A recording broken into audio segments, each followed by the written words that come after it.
53 పైసలు అవైలబుల్ ఉన్నాయి ప్రభుత్వానికి డెవలప్మెంట్ చేయడానికి అనేది కమిటెడ్ ఎక్స్పెండిచర్లో కనబడతా ఉంది. అంటే ఓవరాల్గా చూసుకుంటే ఎక్కడున్నాం అధ్యక్ష మనం ఈరోజు భారతదేశంలో కేరళ చూస్తే కమిటెడ్ ఎక్స్పెండిచర్ 82 రూపాయలు 82 పైసలు, హర్యానా రూపాయలో 81 పైసలు, పంజాబ్లో రూపాయలో 79 పైసలు జీతాలకు భత్యాలకు పెన్షన్లకు అదేవిధంగా ఇంట్రెస్ట్ చెల్లింపులకు పోతుంది. వెస్ట్ బెంగాల్ 69 పైసలు పోతుంది రూపాయలు, తమిళనాడులో 62 పైసలు పోతుంది, ఆంధ్రప్రదేశ్లో 61 పైసలు పోతుంది, వారు మొన్నటిదాకా నడిపిన ఆంధ్రప్రదేశ్లో 51 పైసలు రూపాయికి. దేశ సగటు జాతీయ యావరేజ్ ఎంత అధ్యక్ష?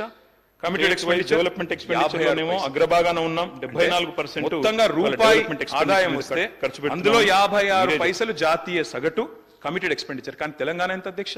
47. అత్యల్పంగా ఉన్న రాష్ట్రాల్లో టాప్ 4లో తెలంగాణ ఉంది. దీన్ని మీరు తిమ్మిని బమ్మిని చేసి మోసం చేసే ప్రయత్నం చేస్తామంటే కుదరదనే మాట కూడా నేను వారికి విజ్ఞప్తి చేస్తా ఉన్నా అధ్యక్ష. ఇంకొక మాట కూడా చెప్పాలి అధ్యక్ష.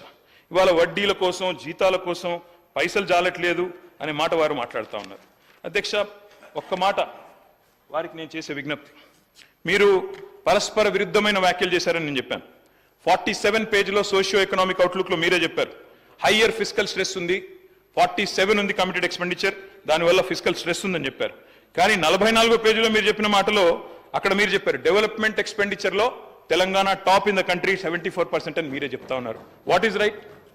కమిటెడ్ ఎక్స్పెండిచర్ తక్కువ ఉంది అయినా ఎక్కువ ఫిజికల్ స్ట్రెస్ ఉందని మీరు చెప్పిన మాట కరెక్టా, లేదా డెవలప్మెంట్ ఎక్స్పెండిచర్ 74% భారతదేశంలో హైయెస్ట్ ఉన్నామన్నమాట కరెక్టా? మీరు చెప్పాలి. ఇంకొక మాట కూడా నేను చెప్తా ఉన్నా అధ్యక్ష. మనకు రెవెన్యూ రిసీట్స్ ఉంటాయి అధ్యక్ష. రెవెన్యూ రిసీట్స్ 4 రకాలు. స్టేట్ ఓన్ ట్యాక్స్ రెవెన్యూస్ అధ్యక్ష. Let me tell the entire house, especially new members in the house, state owned tax revenues లో భారతదేశంలో ఈరోజు 84% SOTR తో అగ్రభాగాన ఉన్న రాష్ట్రం, మొదటి 3లో ఉన్న రాష్ట్రం తెలంగాణ. అంటే ఎవరి మీదనో ఆధారపడకుండా ఇంకెవరి మీదనో మనం కేంద్ర ప్రభుత్వం ఇవ్వలేదనో యూనియన్ బడ్జెట్ లో రాలేదనో మనం బీరిపోకుండా బిత్తిరి కాకుండా మనం బ్రహ్మాండంగా SOTR 84% అధ్యక్ష. 4 కంపోనెంట్స్ ఉంటాయి రెవెన్యూ రిసీట్స్ లో. ఒకటి స్టేట్ ఓన్ ట్యాక్స్ రెవెన్యూస్, రెండవది సెంట్రల్ లో మనకు వచ్చే షేరు, మూడవది నాన్ ట్యాక్స్ రెవెన్యూస్, నాలుగవది మనకు ఇంకోటి చెప్తాను సార్, 4 ఉంటాయి సార్. ఆ 4లో మరి ఈరోజు మీరు చూసినట్టయితే ఒక్క మాట, ఈరోజు 2014లో రెవెన్యూ రిసీట్స్ ఎంత, మనకి రెవెన్యూ ఎక్స్పెండిచర్ ఎంత చూసుకుంటే అధ్యక్ష, దాన్ని బట్టే మనం సర్ప్లస్ స్టేటా, మిగులు బడ్జెట్ స్టేటా, లోటు బడ్జెట్ స్టేటా తేలుతుంది అధ్యక్ష. రెవెన్యూ రిసీట్స్ ఉంటాయి, రెవెన్యూ ఎక్స్పెండిచర్ ఉంటుంది. రెవెన్యూ ఎక్స్పెండిచర్లు ఏముంటాయి అధ్యక్ష? జీతాలు, భత్యాలు, అదేవిధంగా మనకి ఇంట్రెస్ట్, దాంతోపాటు సబ్సిడీలు కూడా ఉంటాయి. ఈ 4 తీసేస్తే అప్పుడు రెవెన్యూ సర్ప్లస్ ఎంత అని తేలుతుంది.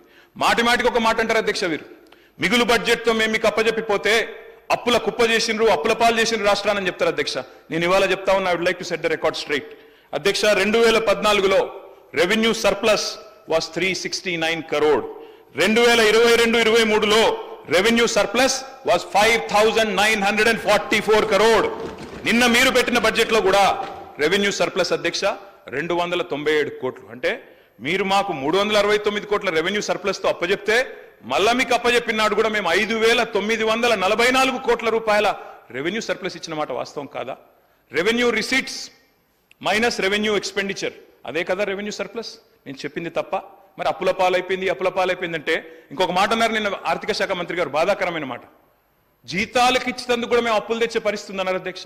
మరి రెవెన్యూ మీరు చెప్పిన లెక్కలు తప్ప, మీ మాటలు తప్ప? మీరు చెప్పిన లెక్కల్లో ఏం చెప్పారు అధ్యక్ష? రెవెన్యూ ఎక్స్పెండిచర్లో చూపెట్టారు శాలరీస్, పెన్షన్స్. అందులో ఏం చెప్తున్నారు?